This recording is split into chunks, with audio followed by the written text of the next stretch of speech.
подумайте, что Герман потерял глаз на полях битвы Афганистана.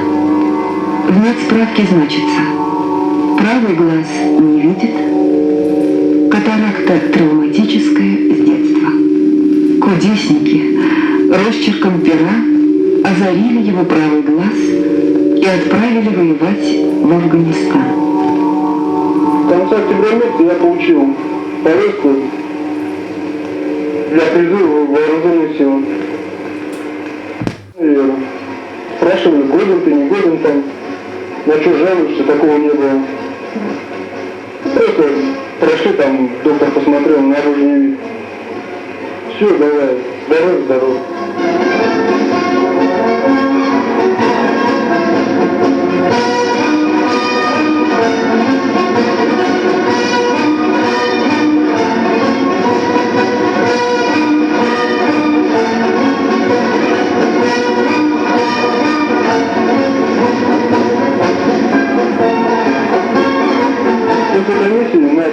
Команду нашу 65 человек отправили в Наманган для прохождения курса молодого бойца.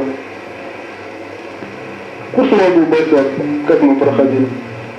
Мы 2-3 раза ходили на тактику за 1,5 месяца. 1 или 2 раза стреляли с автомата по 3 патрона. Кажется, мы поспешили. В военном билете написано: признан негодным в мирное время, годен к нестроевой в военное время. Время-то было военное, ведь контингент наш был ограничен.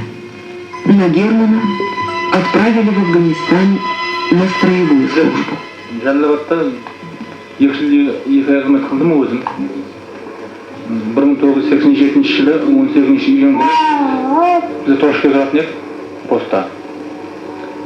18 июнь күні жанымдағы постта тұратын бірге жүрген баламенен түнгі сағат 1-лердің уақытында В Джалалабаде я отслужил срок службы и 2 месяца ждал замены из Союза. Ждал не дни, а минуты и секунды. 18 июня в час ночи мы с товарищем шли на пост. И вдруг взрыв под ногами. Дальше я ничего не помню.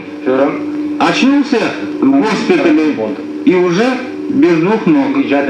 Товарищ тоже был ранен. Госпитальда именно.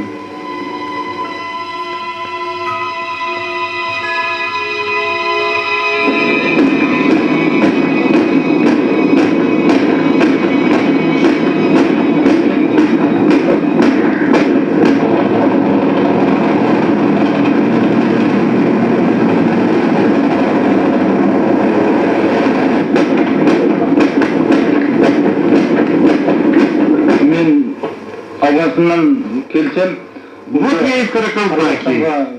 Здесь меня ждали новые испытания. Родина стала краем бедствия. Погубили Орал, и на голову народа свалились новые беды.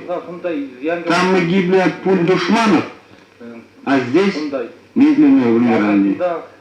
Умирают дети, и умирают их родители.